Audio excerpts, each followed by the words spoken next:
ॐ हरिः ॐ श्री गुरुभ्यो नमः। हरिः ॐ शन्नो मित्रः शं वरुणः शन्नो भवत्वर्यमा शन्न इन्द्रो बृहस्पतिः शन्नो विष्णुरुक्रमः। नमो ब्रह्मणे नमस्ते वायो त्वमेव प्रत्यक्षं ब्रह्मासि त्वमेव प्रत्यक्षं ब्रह्म वदिष्यामि ऋतं वदिष्यामि सत्यं वदिष्यामि तन्मामवतु तद्वक्तारमवतु अवतु माम् अवतु वक्तारम्। ॐ शान्ति शान्ति शान्तिः।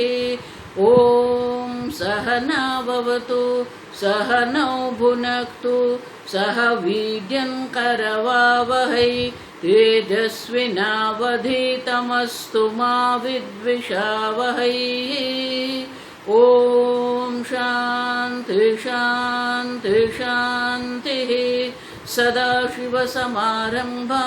शङ्कराचार्यमध्यमाम् अस्मदाचार्यपर्यन्तां वन्दे गुरुपरम्परां। श्रुतिस्मृतिपुराणानाम् आलयं करुणालयं नमामि भगवत्पादं शङ्करं लोकशङ्करं शङ्करं शङ्कराचार्यं केशवं बादरायणं सूत्रभाष्यकृतौ वन्दे भगवन्तौ पुनः पुनः। ईश्वरो गुरुरात्मेति मूर्तिभेदविभागिने व्योमवद्व्याप्तदेहाय दक्षिणामूर्तये नमः। निधये सर्वविद्यानां विशदे भवरोगिणां गुरवे सर्वलोकानां दक्षिणामूर्तये नमः। ॐ नमः प्रणवार्थाय शुद्धज्ञानैकमूर्तये निर्मलाय प्रशान्ताय दक्षिणामूर्तये नमः। ॐ नमः श्रीशङ्करानन्द गुरुपादाम्बुजन्मने। ॐ नमः श्रीशङ्करानन्द गुरुपादाम्बुजन्मने। सविलासमहामोहग्राहग्रासैककर्मणे सविलासमहामोहग्राहग्रासैककर्मणे।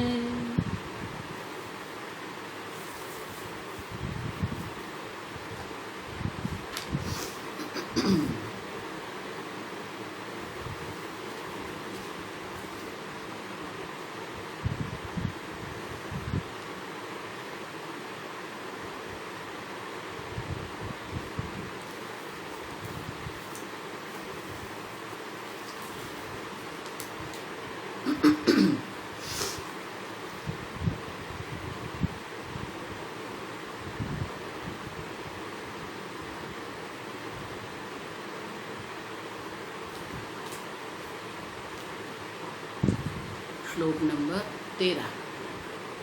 न प्रतीतिस्तयोर्बाधः न प्रतीतिस्तयोर्बाधः किन्तु मिथ्यात्वनिश्चयः किन्तु मिथ्यात्वनिश्चयः। नोचेत् सुषुप्तिमूर्च्छादौ नोचेत् सुषुप्तिमूर्च्छादौ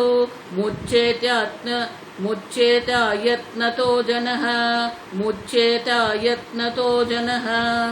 14। परमात्मावशेषोऽपि तत्सत्यत्वविनिश्चयः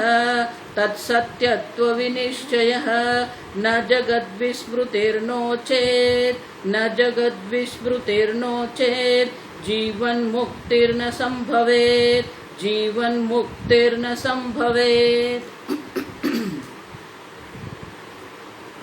विद्यान मुनि 13वें श्लोक में हमें समझा रहे न अप्रतीति,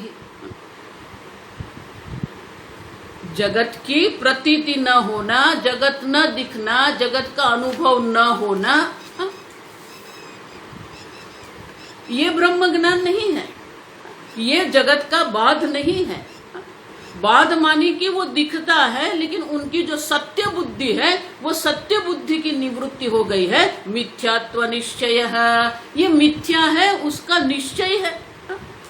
तो सत्य बुद्धि की निवृत्ति करनी है, जगत की निवृत्ति नहीं करनी है, भले जगत दिखता रहे।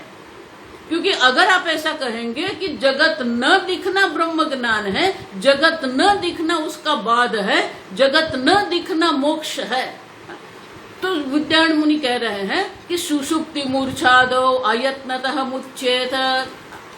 तो सुषुप्ति में जब हम जाते हैं तो सो जाते हैं, तो जगत नहीं है, कुछ भी नहीं है, आप समझो। तो अगर सुषुप्ति में जगत की अप्रतीति ही मोक्ष है, तो सुषुप्ति में अवयत्नतः बिना प्रयत्न हमें मोक्ष की प्राप्ति हो जाती। मूर्छादो, अनेक ऐसी अवस्था हमारे जीवन में होती है जहां हमें जगत की प्रतीति नहीं होती है, फिर भी हमको मोक्ष नहीं प्राप्त होता, ये हमारा अनुभव है। और इसीलिए जगत की अप्रतीति जो है वो बाध नहीं है, मिथ्यात्व निश्चय ये बाध है। और ये मिथ्यात्व निश्चय जो हमें करना है, आगे हम देख के गए कि परमात्मा का जो ज्ञान है वो ज्ञान से मिथ्यात्व का निश्चय है। पहले ब्रह्म सत्य का ज्ञान होना चाहिए, तब ये जगत मिथ्या होगा।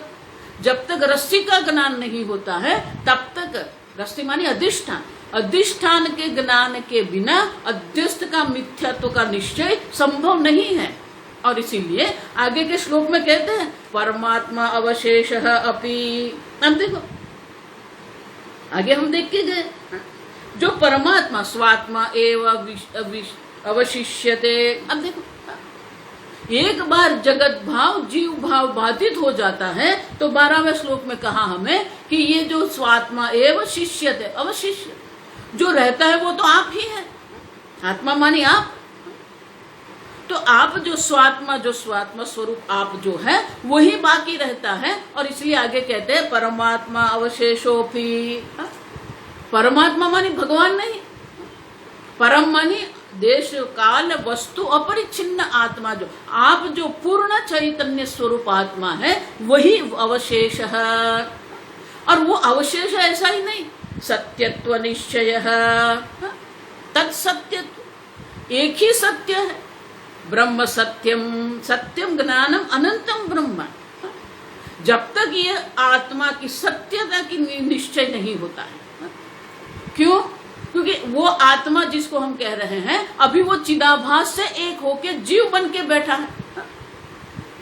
चैतन्य स्वरूप आत्मा जो है, सूक्ष्म शरीर जो है, अपंचीकृत पंच महाभूत से बना हुआ जो सूक्ष्म शरीर है, और सूक्ष्म शरीर की सात्विकता के कारण चैतन्य का जो प्रतिबिंब उसमें पड़ रहा है, जिसको हम चिदाभास कहते हैं। तो चैतन्य स्वरूप आत्मा, चिदाभास और सूक्ष्म शरीर जो है, ये तीनों मिलके उसमें जो आपने अहम बुद्धि करके रखी है, जिसके कारण जीव भाव है। तो ये जीव भाव की निवृत्ति करनी माने कि इससे अहम बुद्धि की निवृत्ति करनी है। मैं शुद्ध चैतन्य स्वरूप आत्मा है, इस प्रकार से जो निश्चय करना है, सत्यत्व निश्चय। इसीलिए छंद के उपनिषद में भी यही कहते हैं, सदैव सत्यम, जो सद निर्विकारी वस्तु है वही सत्य है। हमने देखा सत्य ये जो है, सत्य जो शब्द है कोई वस्तु का निर्देश नहीं करता। जिस प्रकार से विशेषण कोई वस्तु नहीं है, विशेषण किसी वस्तु को विशेषित करती है, उसी प्रकार से ये सद वस्तु सत्य है माने कि उनका सत्यत्व का निश्चय होना चाहिए। सत्य माने कि तीनों काल में एक समान। अब देखो उनकी सत्ता किस प्रकार की है। जिस प्रकार से विशेषण में रंगवाचक होता है, जिस प्रकार से विशेषण में कदवाचक विशेषण होते हैं, उसी प्रकार से ये सत्य मिथ्या और असत जो है वो सत्तावाचक है। किस प्रकार की सत्ता है। आप अभी अपने को जीव मान के बैठे हैं, आपकी सत्ता को आप जन्म मृत्यु के बीच में रखे बैठे, और इसीलिए सदैव सत्यम स आत्मा, जो सत वस्तु है वही सत्य है और वही आत्मा है। और इसलिए कहते हैं कि परमात्मा अवशेषोपि तत्सत्यत्व निश्चय। ये परमात्मा जो है जीव भाव की निवृत्ति हो जाएगी, जगत भाव की निवृत्ति हो जाएगी, उसमें बाधित हो जाएगा माने कि मिथ्यात्व का निश्चय होगा। उसके साथ साथ ही परमात्मा जो स्वात्मा अवशिष्यते जो है उसी को क्या करना है, हा? सत्यत्व निश्चय, मैं एक अद्वितीय सत्य आत्मा हूं, इस प्रकार से हमें निश्चय करना है। देखो इसीलिए मैं कह दूं वेदांत जो है ना वो मरकट न्याय है, निश्चय आपका है, आपको निश्चय करना है मैं सत्य ब्रह्म हूं। आप कहाँ बैठे हो, आप देखो महाराज श्री हमेशा कहते थे आप कहाँ बैठे हो, आप शरीर में बैठे हो, आप मन में बैठे हो, आप इंद्रिय में बैठे हो, आप बुद्धि में बैठे हो, आप अहंकार में बैठे हैं। अब देखो आपका अहम कहाँ पर है, आपने आपका अहम ये उपाधि में कार्यकरण संघात में रखा है और इसीलिए ये कार्यकरण संघात मैं नहीं हूं, परमात्मा अवशेष मैं एक अद्वितीय पूर्ण चैतन्य स्वरूप आत्मा है और वो आत्मा सत्य है, सत्यत्व निश्चय। आप समझो आत्मा ही एक सत्य वस्तु है, अन्य सर्व मिथ्या है। अब देखो आत्मा सत्य तदन्य सर्व मिथ्या। अब देखो और इसलिए विद्यारण्य मुनि कहते हैं कि आत्मा की सत्यता हमें निश्चय करना है, न जगत विस्मृति ही, जगत की विस्मृति नहीं करना है। आप समझो ठीक से, जगत आपका दुख का कारण नहीं है, हम द्वैत प्रकरण में देख के गए। ईश्वर कृत जो ये जगत है वो जगत आपका दुख का कारण नहीं है, ये जगत आपका बंधन का कारण नहीं है। जीव द्वैत जिसको हम कहते हैं, कार्यकरण संघात में अहम बुद्धि करके जो बैठे हैं वो जीव द्वैत आपके बंधन का कारण है। और जगत अगर बंधन का कारण नहीं है तो जगत की विस्मृति करने की भी आवश्यकता नहीं है। देखो इसलिए मैं बार बार कहती हूँ, अगर आप सोच रहे हो कि आप जहां पर हैं वहां से अन्य स्थान पर आप जाएंगे और आपको मोक्ष मिल जाएगा, आपको शांति मिल जाएगी, वो संभव नहीं है। क्योंकि समस्या आपके अंदर है, अविद्या आपकी समस्या है। और जब तक अविद्या देवी बैठी है, अब कहीं भी जाइए, स्वर्ग में भी जाइए, ब्रह्मलोक में भी जाइए, ऋषिकेश जाइए, काशी जाइए, अब समझो। और इसीलिए विद्यारण्य मुनि कहते हैं न जगत विस्मृति है, आपकी समस्या है। इसलिए स्वामी जी हमेशा कहते थे you are the problem, you are the solution. समस्या आप है, आपने आपके बारे में क्या सोच के रखा है, मैं जीव हूं, मैं जंतु हूं, मैं जन्म मरण वाला हूं। अब देखो आपका अहम कहां पर है, आपने अयोग्य स्थान पर अहम रखा है और इसीलिए आप दुखी हो रहे हैं। और इसीलिए परमात्मा अवशेष है, मैं परम आत्मा स्वरूपम। फिर जगत की स्मृति है कि जगत की स्मृति नहीं है, कोई समस्या नहीं। इसीलिए गुणातीत में अर्जुन ने जब पूछा किंग किंग लिंगैः ही गुणातीतः, ये गुणातीत के लिंग क्या है, चिन्ह क्या है, तो भगवान ने क्या कहा, प्रकाशम च प्रवृत्तिम च मोहमेव च पांडव। प्रकाश मानी सत्व गुण है, प्रवृत्ति मानी रजो गुण है और मोह माने की तमो गुण है। न द्वेष्टि प्रवृत्तिम च। अब देखो ज्ञानी वो है कि ये तीन गुणों जो है, तीनों गुणों का प्रवृत्ति होती है तो उनका द्वेष नहीं कर रहा है। निवृत्ति न कांक्षति, उनकी निवृत्ति की भी अपेक्षा नहीं है, कोई आकांक्षा इच्छा नहीं है कि ये तीन गुणों को निवृत्ति हो जाए। क्योंकि ये तीन गुण जो है, आत्मा तो निर्गुण है, अनादित्वात् निर्गुणत्वात्, आत्मा स्वयं निर्गुण है। तो आप अपने बारे में क्या सोचते हो, आप एक अद्वितीय निर्गुण परमात्मा है, सत्य परमात्मा है, ये निश्चय आवश्यक है। विद्यारण्य मुनि कहते हैं कि हमें जो हमारे लिए जो महत्व का है वो ये सत्यत्व का निश्चय है, मैं निर्गुण निराकार परमात्मा हूं, ये निश्चय हमें करना है। फिर जगत दिखे कि नहीं दिखे, कार्यकरण संगत है कि नहीं है, उनका कोई संबंध नहीं है। न जगत विस्मृति ही न चेत जीवन मुक्ति ही न संभवेत। अब देखो विद्यारण्य मुनि कहते हैं कि दो प्रकार की मुक्ति, एक जीवन मुक्ति है, एक विदेह मुक्ति है। अगर जगत की ही विस्मृति आप ब्रह्म ज्ञान मानते हैं तो कोई जीवन मुक्ति भी संभव नहीं है, न जीवन मुक्ति ही संभवेत। लेकिन जीवन मुक्ति है। संपूर्ण गीता में भगवान जब ज्ञानी की चर्चा करते हैं तो वो उनकी जीवन मुक्ति की अवस्था है। आपूर्यमाणम अचल प्रतिष्ठम समुद्रमाप प्रविशन्ति यद्वत्। अब देखो तो ये क्या है? ये जीवन मुक्ति है। जिस प्रकार से कितना भी पानी नदी समुद्र में डालती है, समुद्र की प्रतिष्ठा अचल है। पानी डालती है तभी अचल प्रतिष्ठा है, पानी डालना भी बंद कर दे तभी समुद्र की जो प्रतिष्ठा है वो तो अचल ही है। उसी प्रकार से तद्वत् कामायम प्रविशन्ति सर्वे। कितनी भी इच्छा हमारे मन में प्रवेश कर जाए, कितने भी रागत द्वेष हमारे जीवन में आ जाए, अब देख तद्वत् कामायम प्रविशन्ति सर्वे, ये जीवन मुक्ति अवस्था है। 5वें अध्याय में भगवान यही कहते हैं, पश्यन् शृण्वन् स्पृशन् जिघ्रन् अश्नन् गच्छन्। अब देखो 5 कर्मेंद्रिय 5 ज्ञानेन्द्रियों के द्वारा ये सर्व प्रकार की प्रवृत्ति हो रही है, फिर भी वो क्या समझता है? नैव किंचित करोमीति युक्तो मन्येत तत्त्ववित्। अब देख कर्म हो रहा है, मैं कुछ करता नहीं हूं। हर एक अध्याय में आप देखेंगे ये जीवन मुक्ति की अवस्था जो है भगवान वर्णन कर रहे हैं। भगवान ने बहुत विस्तार से जीवन मुक्ति की चर्चा की है।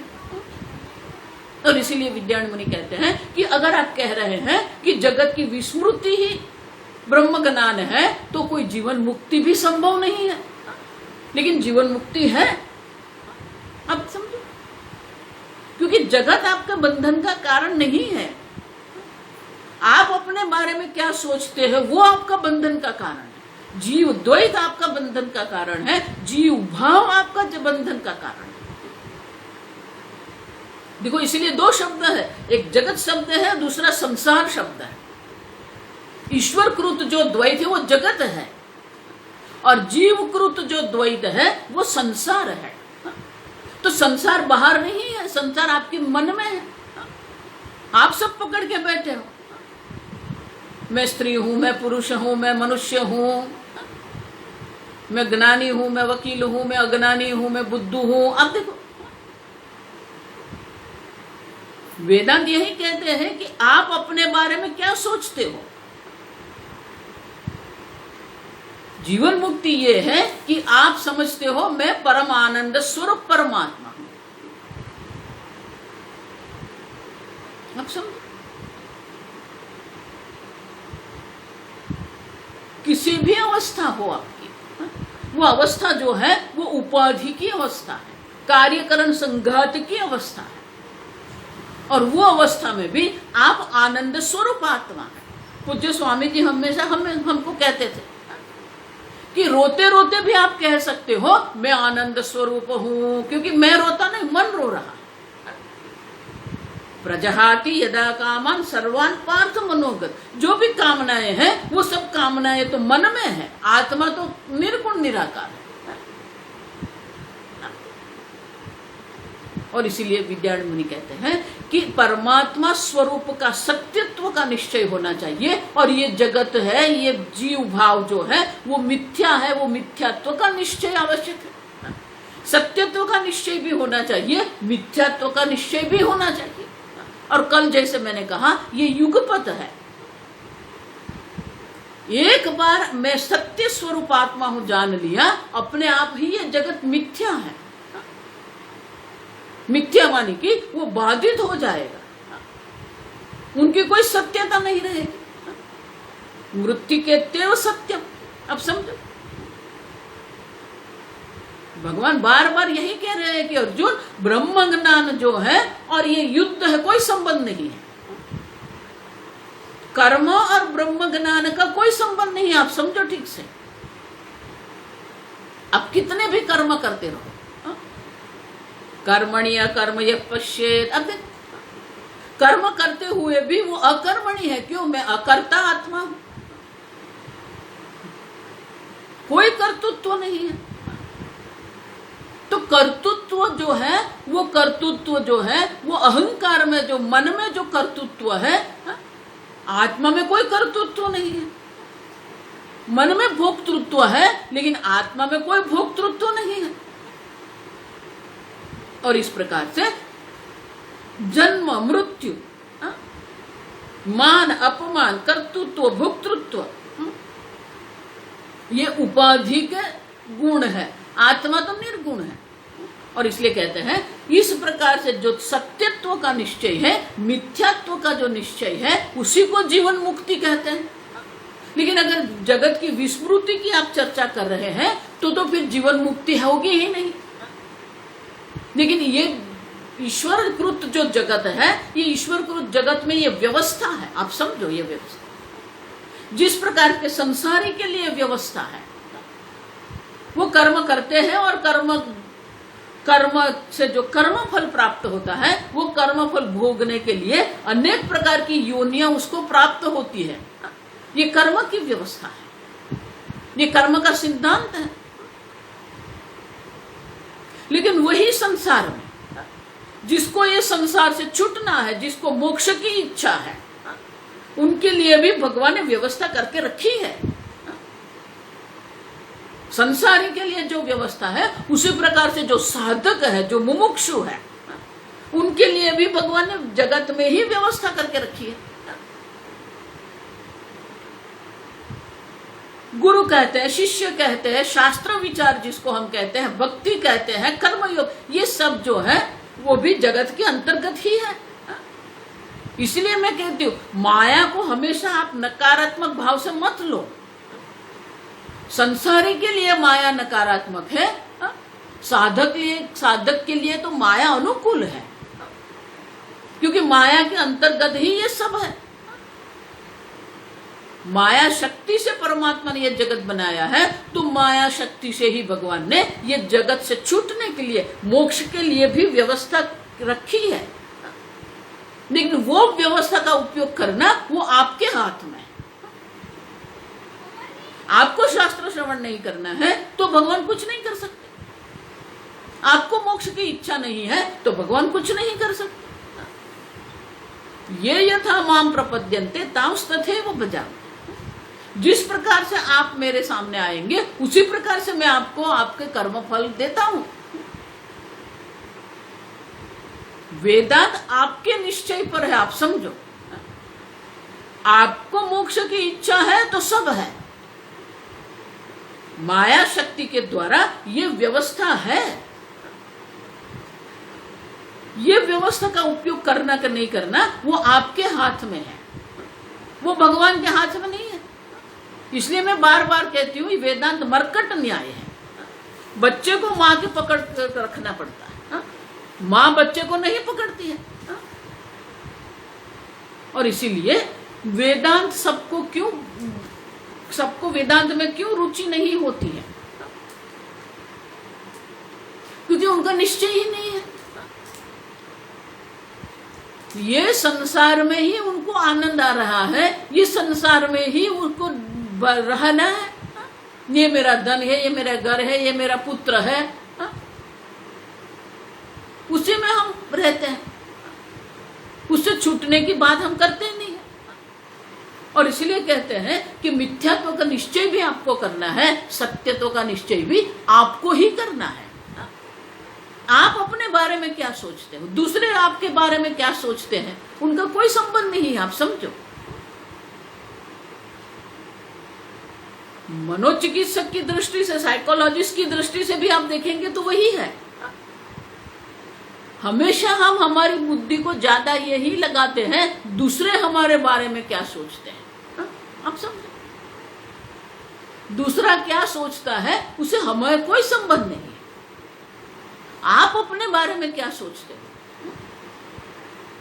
अगर आप सोच रहे हो कि मैं जीव हूं, मेरा जन्म हुआ है, तो ये जन्म मरण के चक्र में आप पड़े रहेंगे। आपको ये मोक्ष की इच्छा है तो फिर ये साधन है, आत्मावारे श्रोतव्य, मंतव्य, निदिध्यासितव्य, और इसीलिए कहते हैं कि जगत विस्मृति की आवश्यकता नहीं है। जगत में सत्यत्व, परमात्मा का सत्यत्व से ये जगत के मिथ्यात्व का निश्चय हमें करना है। और एक बार जगत का मिथ्यात्व निश्चय हो गया, फिर कोई बंधन नहीं है, फिर जीवन मुक्ति है।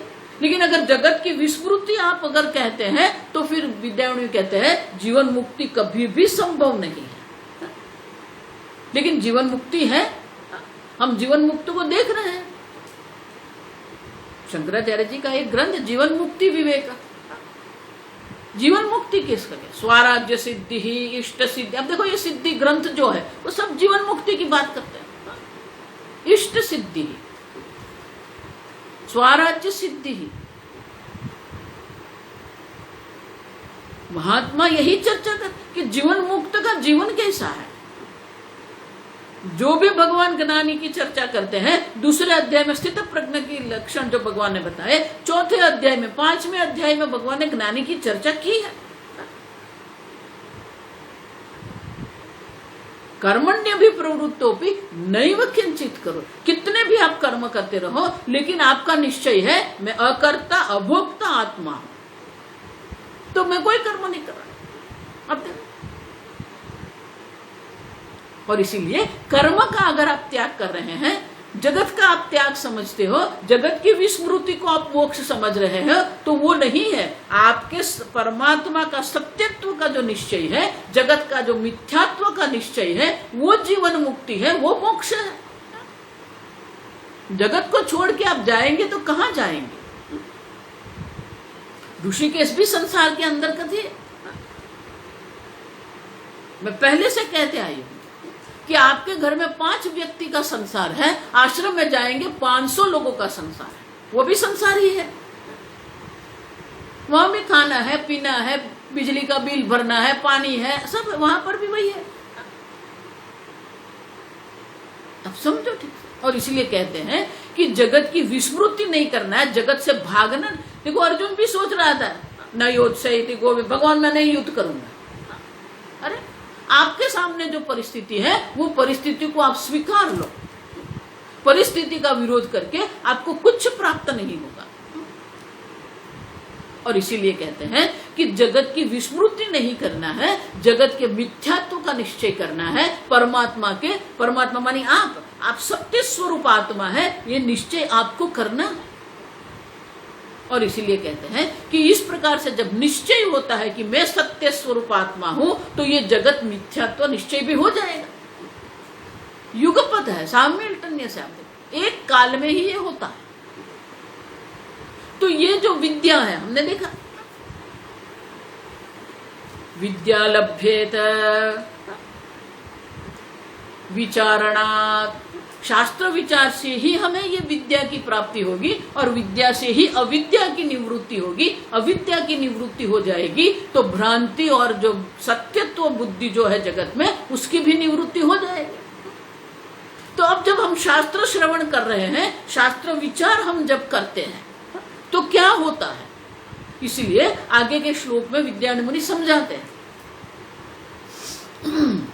परोक्षा चा परोक्षेति, परोक्षा चा परोक्षेति, विद्या द्वैधा विचारजा, विद्या द्वैधा विचारजा, तत्रा परोक्ष विद्याप्तौ, तत्रा परोक्ष विद्याप्तौ, विचारोऽयं समाप्यते, विचारोऽयं समाप्यते। जब हम शास्त्र विचार करते हैं, ये देखो ये श्लोक थोड़ा ठीक से समझना है, यहां बहुत बड़ी गड़बड़ है। विद्यारण्य मुनि कहते हैं द्वैधा विद्या, विद्या 2 प्रकार की, परोक्षा अपरोक्षा। विद्या स्त्रीलिंग है, इसलिए परोक्षा लिखा है। ज्ञान होता तो ज्ञान नपुंसक है, परोक्षम ज्ञानम। लेकिन विद्या शब्द है जो स्त्रीलिंग है, इसलिए कहा परोक्षा विद्या अपरोक्षा विद्या इति द्वैधा विचारजा। शास्त्र विचार से जिसका जन्म होता है, विचारेण जायते इति विचारजा। विचार से जिसका जन्म होता है, शास्त्र प्रमाण के विचार से जिसका जन्म होता है, वो विद्या दो प्रकार की होती है, एक परोक्ष होती है, दूसरी अपरोक्ष होती है। अब समझो ठीक से। तो परोक्ष जिसको हम कहते हैं, तो परोक्ष विद्या क्यों कहते हैं? क्योंकि जब हम सुनते हैं, पहली बार जो शास्त्र श्रवण करते हैं, तो पहली बार जब हम ब्रह्म शब्द सुनते हैं, आत्मा शब्द, आप देखो, आप बार बार वेदांत श्रवण कर रहे हैं, इसलिए ये जो सर्व शब्द है आपके लिए, जो सर्व शब्द है वो जानते हैं आप, शब्द आप जानते हैं। लेकिन जो पहली बार सुनते हैं, आत्मा, परमात्मा, ब्रह्म, माया, मिथ्या, सत्य, पहली बार तो ये शब्द हम सुनते हैं, तो शब्दतः ज्ञान होता है हमें। ब्रह्म नाम की कोई चीज है, आत्मा नाम की कोई चीज है, आप देखो, तो वो आत्मा जो है, आप ठीक से, आत्मा कभी परोक्ष नहीं होता है, आत्मा तो अपरोक्ष है।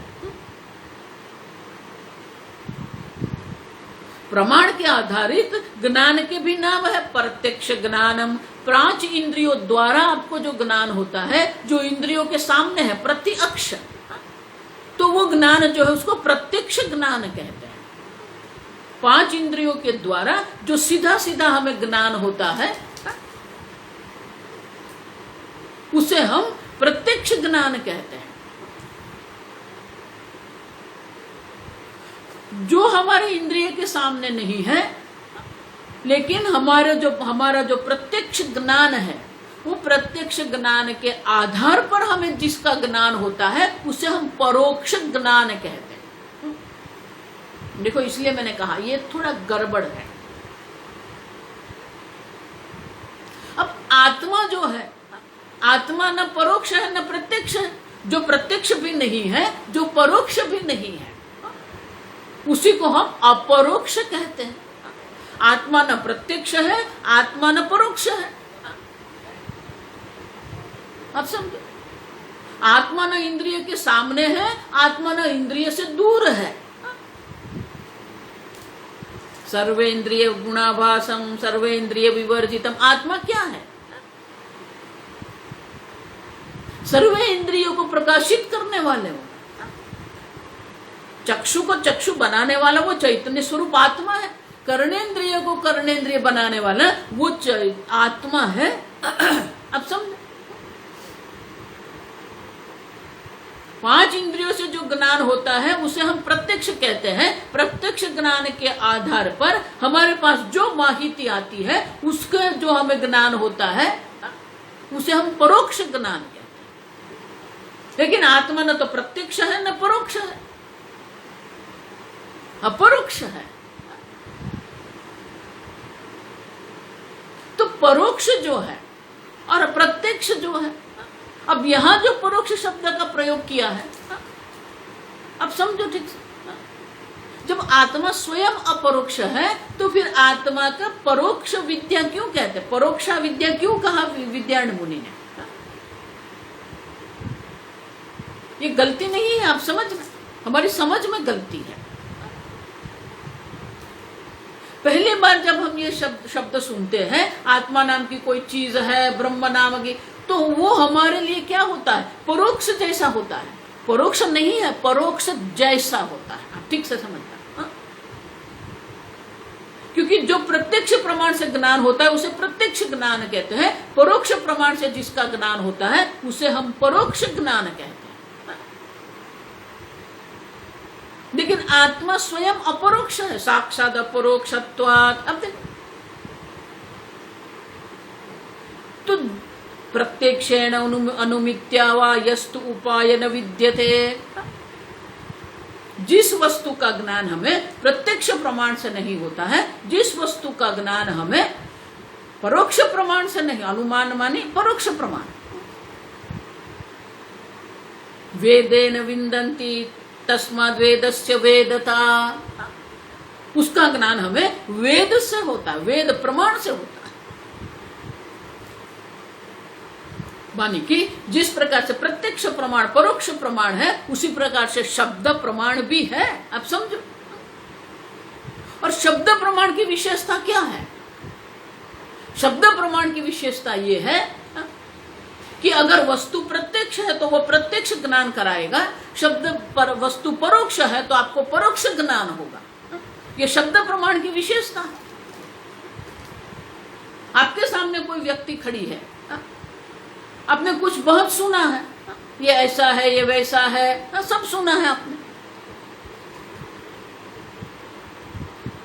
लेकिन जब कोई व्यक्ति आपको इंट्रोड्यूस करेगी, पहचान करवाएगी, तब आपको प्रत्यक्ष ज्ञान होगा। पहले आपका परोक्ष ज्ञान था क्योंकि वो आप प्रत्यक्ष नहीं थे। तो शब्द के द्वारा अगर वस्तु प्रत्यक्ष है, सामने है, तो उसका प्रत्यक्ष ज्ञान होगा। कोई 4 धाम यात्रा करके आता है, वो जो वर्णन कर रहा है, तो वो जो आपको 4 धाम का जो आपका ज्ञान होगा वो परोक्ष ज्ञान है। शब्द के द्वारा ही आपको 4 धाम का ज्ञान हुआ है, शब्दों के द्वारा ही कैलाश मानसरोवर का आपको ज्ञान होता है। अब समझो, वो परोक्ष है। बहुत सारे लोग पुस्तक भी लिखते हैं, कैलाश यात्रा, नर्मदा परिक्रमा। तो नर्मदा परिक्रमा करके आपको जो ज्ञान हुआ वो परोक्ष ज्ञान है, लेकिन ज्ञान तो शब्द से ही हुआ है। तो जिस प्रकार का विषय है उसी प्रकार का ज्ञान होगा, ये शब्द प्रमाण है। तो शब्द प्रमाण विचारणात, आप समझो, शास्त्र विचार से जो ज्ञान होता है, तो शास्त्र विचार से जब ज्ञान हो रहा है, शास्त्र शब्द प्रमाण है। आत्मा न तो प्रत्यक्ष है न परोक्ष है, तो फिर आत्मा का परोक्ष विद्या मुनि क्यों कह रहे हैं? परोक्षा विद्या अपरोक्षा विद्या द्वैधा विचारजा। शास्त्र प्रमाण के द्वारा 2 प्रकार की विद्या होती है, एक परोक्षा विद्या है, दूसरी अपरोक्षा विद्या है। लेकिन विद्यान मुनि क्यों कह रहे हैं, हमें समझना पड़ेगा। परोक्ष इसलिए कह रहे हैं कि पहली बार हम सुन रहे हैं, इसलिए वो वस्तु तो हमें क्या लग रही है, परोक्ष लगेगी हमें। तो हमारी समझ की दृष्टि से वो परोक्ष है, वस्तु की दृष्टि से वो परोक्ष नहीं है। वस्तु की दृष्टि से वो अपरोक्ष है। साक्षात अपरोक्ष आत्मा आप है, लेकिन आपकी समझ की दृष्टि से अब पहली बार जब शास्त्र सुनते हैं तो ये सब आपको परोक्ष ही लगेगा। तो आपकी भावना की दृष्टि से, आपकी मर्यादा की दृष्टि से ये परोक्ष शब्द है, आत्मा की दृष्टि से नहीं है। आत्मा की दृष्टि से तो आत्मा अपरोक्ष ही है। इसलिए पूज्य स्वामी जी हमेशा कहते थे ये परोक्ष ज्ञान जैसा कुछ है नहीं। स्वामी जी तो उसको नकार ही देते थे, ये परोक्ष ज्ञान जैसा कुछ है ही नहीं, या तो ज्ञान है या तो अज्ञान है। स्वामी जी ऐसे बोलते थे, या आत्मा को जानते हो आप, नहीं तो आत्मा को आप नहीं जानते। लेकिन ये बीच का है परोक्ष, क्यों है अब समझो। तो परोक्ष जो हम कह रहे हैं, परोक्ष विद्या, आत्मा की दृष्टि से जब हम परोक्ष विद्या कहते हैं तो ये पहले पहले सुनने में आता है, तब ये सब है। फिर समझ में आता है कि आत्मा तो मैं हूं। अब देखो, अब स्वयं है, स्वात्मा अवशिष्यते। फिर समझ में आता है यार ये तो मेरे बारे में बात हो रही है। इसलिए मैं हमेशा कहती हूँ कि पहले तो आज 50-60 साल पहले, आप 70 साल पहले देखेंगे तो गंगा किनारे पर जंगल ही जंगल थे, और वो जंगल में अनेक प्रकार के साधु महात्मा रहते थे। तो एक साधु महात्मा वो गंगा किनारे रहते थे काशी के पास, लेकिन वो वहां बैठे बैठे क्या करते थे, अपनी जो पुरानी पुस्तक शास्त्र थी वो शास्त्र पढ़ते रहते थे, शास्त्र अध्ययन करते रहते। तो एक बार अखंडानंद जी महाराज श्री वहां पहुंच गए, प्रणाम किया, थोड़ा सत्संग किया, फिर देखा कि ये बाबा पढ़ रहे हैं शास्त्र। तो महाराज श्री ने सोचा ना आश्रम है ना शिष्य है, यहाँ बैठ के ये शास्त्र अध्ययन किसके लिए कर रहे हैं। तो महाराज श्री ने ऐसे ही पूछ लिया कि बाबा आप ये शास्त्र अध्ययन क्यों कर रहे हो। देखो बहुत सुंदर उत्तर है। तो वो बाबा बोले अरे मैं तो देख रहा हूं कि किस किस प्रकार से ये शास्त्र में मेरी प्रशंसा हुई है। अब देखो, क्योंकि शास्त्र किसकी चर्चा कर रहे हैं, आपकी चर्चा कर रहे हैं। आप पूर्ण है, आप चैतन्य स्वरूप है, आप निर्गुण ये किसकी बात हो रही है, आपकी बात हो रही है। लेकिन पहले पहले जब शास्त्र श्रवण कर रहे हैं तो पहले 2-4 साल तो हमें ये समझ में आता है कि ये मेरे बारे में बात कर रहे हैं, और इसीलिए जब तक ये समझ नहीं आती है तब तक वो परोक्ष ज्ञान है। वो आपकी मर्यादा के कारण उसको परोक्ष ज्ञान कहते हैं, नहीं तो आत्मा का कोई परोक्ष ज्ञान नहीं है। आपकी बुद्धि की, आपके ज्ञान की मर्यादा है ये। और इसीलिए विद्यारण्य दूसरी पंक्ति में कहते हैं तत्र अपरोक्ष विद्या प्राप्त विचारो यम समाप्यते। जब तक अपरोक्ष विद्या नहीं होती है तब तक शास्त्र विचार की समाप्ति नहीं है। अब समझो, शास्त्र प्रमाण के द्वारा जो परोक्ष विद्या वो काम की नहीं है। आपका मोक्ष की प्राप्ति तो अपरोक्ष ज्ञान से है। और इसीलिए कहते हैं परोक्ष विद्या जब हमें परोक्ष विद्या की जब हमें प्राप्ति होती है, परोक्ष विद्या जब हमें होती है तब ये शास्त्र विचार की समाप्ति होती है। जब तक आपको अपरोक्ष आत्मा का ज्ञान नहीं होगा तब तक ये शास्त्र श्रवण करते रहना है। और इसलिए कहते हैं कि नए नए लोगों के लिए परोक्ष है।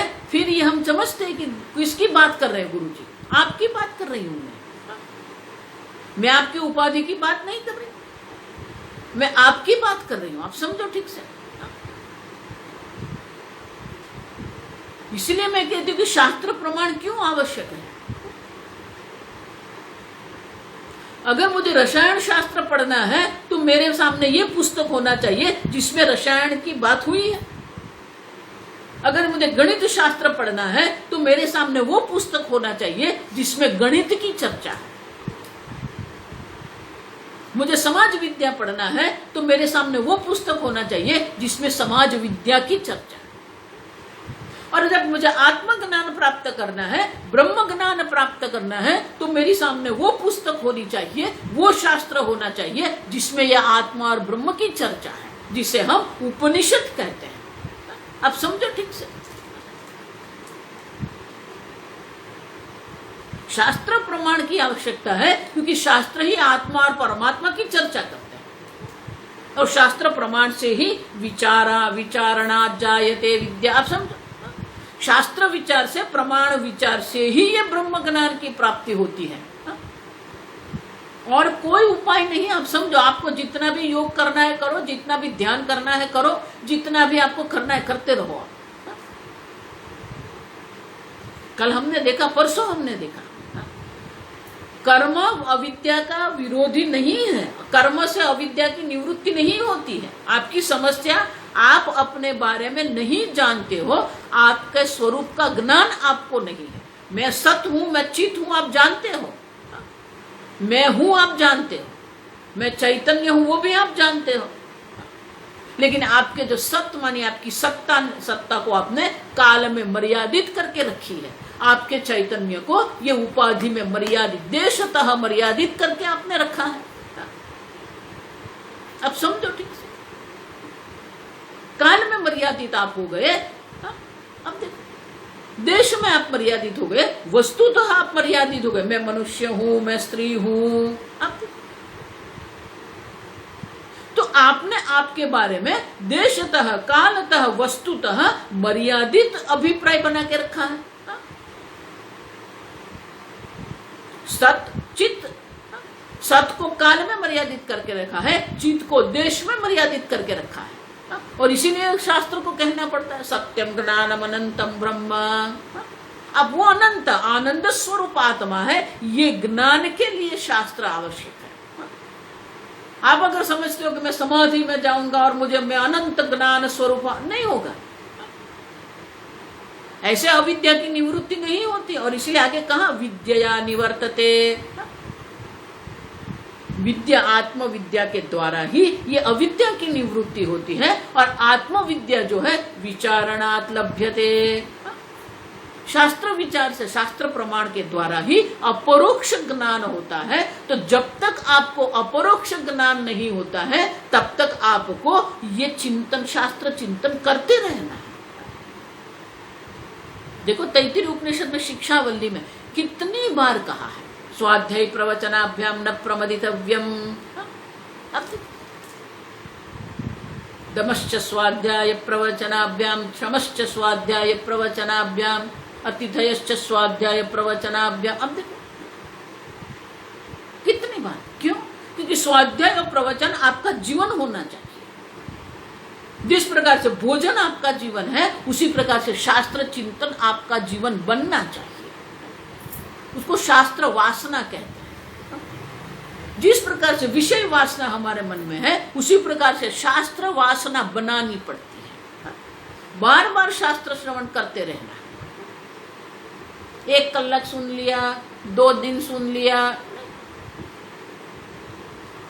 नित्यम अधीयता, नित्य उनका अध्ययन होना चाहिए। देखो योग में भी यही चर्चा है, आप ऐसा मत माने। तपस शौचम स्वाध्याय, स्वाध्याय ईश्वर प्रणिधान,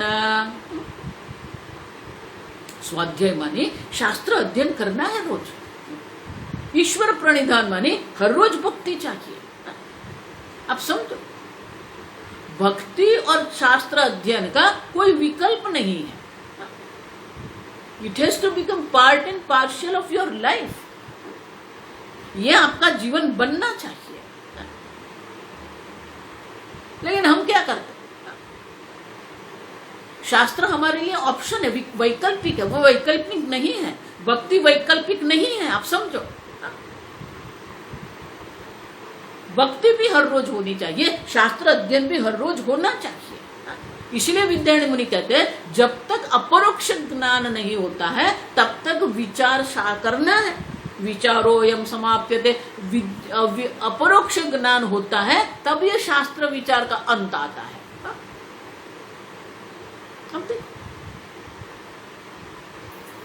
शास्त्र अध्ययन आपका जीवन बनना चाहिए, भक्ति आपका जीवन बनना चाहिए। इसलिए मैं कहती हूँ भक्ति तो सबके लिए है। 9 साल के बच्चे को भी उपनयन दीक्षा करके उसे गायत्री मंत्र का उपदेश करते हैं तो उसको भी भक्ति करनी है, संध्या वंदना करना है। ये भक्ति, आप समझो, भक्ति हमारा जीवन है, इट्स नॉट ऑप्शन। उसी प्रकार से शास्त्र हमारा, शास्त्र चिंतन हमारा जीवन है, ये ऑप्शन नहीं। पूज्य स्वामी जी हमेशा हमें कहते हैं it is not an option, कोई विकल्प नहीं है हमारे पास। जिस प्रकार से मैं इंजीनियर बने जाऊं, मैं डॉक्टर बन जाऊं, मैं शिक्षक बन जाऊं, मैं वकील, ये ऑप्शन आपको मिलते हैं। लेकिन यहाँ कोई ऑप्शन आपके पास नहीं है, आपको कोई विकल्प है ही नहीं। स्वामी जी इसलिए कहते थे मोक्ष इज अ चॉइसलेस चॉइस। मोक्ष पुरुषार्थ जो है वो विकल्प रहित विकल्प है आपके पास। शास्त्र अध्ययन करना विकल्प नहीं है। और जब तक शास्त्र अध्ययन नहीं करेंगे अपरोक्ष ज्ञान की कोई संभावना ही नहीं है। और इसलिए विद्यारण्य मुनि कहते हैं, कई लोगों के मन में यह प्रश्न उठता है, स्वामी जी कितना शास्त्र अध्ययन करें, स्वामी जी कितना जप करें, स्वामी जी कितनी भक्ति करें। नहीं, भक्ति और वेदांत जो है वो विकल्प नहीं है, आपका जीवन है। जिस प्रकार से हर रोज आप सो जाते हो, जिस प्रकार से हर रोज आप भोजन कर रहे हो, उसी प्रकार से हर रोज शास्त्र अध्ययन होना चाहिए, हर रोज भक्ति ध्यान होना चाहिए। ये आपका दैनिक जीवन है, आप समझो। और इसीलिए तैत्तिरीय उपनिषद में बार बार कह रहे स्वाध्याय प्रवचनाभ्याम न प्रमदितव्यम। और ऐसा मत मानना कि ये दुख नहीं है, आनंद है। क्यों? क्योंकि आपको कह रहे हैं आप आनंद स्वरूप है। यम परानंद आत्मा। अब देखो पहले प्रकरण से हम देख के आए कि आत्मा जो है परानंद स्वरूप, अनंत आनंद स्वरूप आत्मा है, उसमें कोई विकल्प नहीं है। सुनते रहो, शास्त्र श्रवण में आनंद है। जिस प्रकार से अगर आप बद्रीनाथ जाते हैं, केदारनाथ जाते हैं, तो पूरी यात्रा भी आनंद है। क्यों? इतने सुंदर हम हिमालय के दर्शन होते हैं, अलग अलग प्रकार के वृक्ष है, अलग अलग प्रकार के मार्ग है, अलग अलग प्रकार की नदियां हैं। अब तो मार्ग भी आनंद ही है और बद्रीनाथ का दर्शन भी आनंद है। उसी प्रकार से यह आध्यात्मिक जो मार्ग है, यह आध्यात्मिक मार्ग स्वयं भी आनंद ही है, क्योंकि आपको जानना है आप आनंद स्वरूप है। आपको ये अपरोक्ष आत्मा का ज्ञान होना चाहिए, मैं आनंद स्वरूप हूं, मैं पूर्ण चैतन्य स्वरूप हूं। और इसलिए कहते हैं जब तक ये अपरोक्ष आत्मा का मैं पूर्ण चैतन्य स्वरूप आत्मा हूं ऐसा ज्ञान, अपरोक्ष ज्ञान नहीं होता है, तब तक ये शास्त्र अध्ययन करते रहना। जब ये परोक्ष ज्ञान हो जाता है फिर ये विचार की समाप्ति होती है, लेकिन फिर भी वो विचार की समाप्ति नहीं होती है। क्यों? क्योंकि फिर हमें उपदेश करना है। गुरु जी ने हमें कृपा करके ये ज्ञान दिया है, ये परंपरा है, ये परंपरा को चालू रखना है, ये परंपरा रहनी चाहिए। सदाशिव समारंभम शंकराचार्य मध्यमम अस्मदाचार्य पर्यंतम। हमारे आचार्य जिसके पास हम शास्त्र अध्ययन कर रहे हैं वो आचार्य तक वंदे गुरु परंपरा। पहला प्रणाम किसको है? गुरु को नहीं है। पहला प्रणाम भगवान को भी नहीं है। पहला प्रणाम किसको है? वंदे गुरु परंपरा। हम गुरु परंपरा को प्रणाम करते हैं। भगवान भी गीता में यही कहते एवं परंपरा प्राप्तम, ये परंपरा से प्राप्त है अर्जुन। तो जिसको अपरोक्ष ज्ञान हो गया है, जो जीवन मुक्त है, उनको भी ये शास्त्र अध्ययन करना है, शास्त्र अध्ययन करवाना है। क्यों? क्योंकि ये परंपरा रहनी चाहिए। परंपरा के लिए भी हमें ये करना, और इसीलिए पहले शास्त्र अध्ययन अविद्या की निवृत्ति के लिए शास्त्र अध्ययन करते थे। बाद में जो शास्त्र अध्ययन है वो अपने शिष्यों को उपदेश करने के लिए भी शास्त्र अध्ययन करना है। और इसलिए कहते हैं कि जब तक ये अपरोक्ष ज्ञान, अपरोक्षा विद्या की प्राप्ति नहीं होती है तब तक ये शास्त्र विचार की समाप्ति नहीं होती है। आगे हम कल देखेंगे। ओम स्वस्ति प्रजाभ्यः परिपालयन्ताम् न्यायेन मार्गेण महीं महिषाः गोब्राह्मणेभ्यः शुभमस्तु नित्यं लोकाः समस्ताः सुखिनो भवन्तु काले वर्षतु पर्जन्यः पृथिवी सस्यशालिनी देशोऽयं क्षोभरहितः ब्राह्मणाः सन्तु निर्भयाः। ओम सर्वेषां स्वस्तिर्भवतु, सर्वेषां शान्तिर्भवतु, सर्वेषां पूर्णं भवतु, सर्वेषां मङ्गलं भवतु, सर्वे भवन्तु सुखिनः, सर्वे सन्तु निरामयाः, सर्वे भद्राणि पश्यन्तु, मा कश्चित् दुःखभाग् भवेत्। असतो मा सद्गमय, तमसो मा ज्योतिर्गमय, मृत्योर्मा अमृतंगमय। ओम पूर्णमदः पूर्णमिदं पूर्णात् पूर्णमुदच्यते पूर्णस्य पूर्णमादाय पूर्णमेवावशिष्यते। ओम शांति शांति शांति। हरिः ओम श्री गुरुभ्यो नमः। हरिः ओम।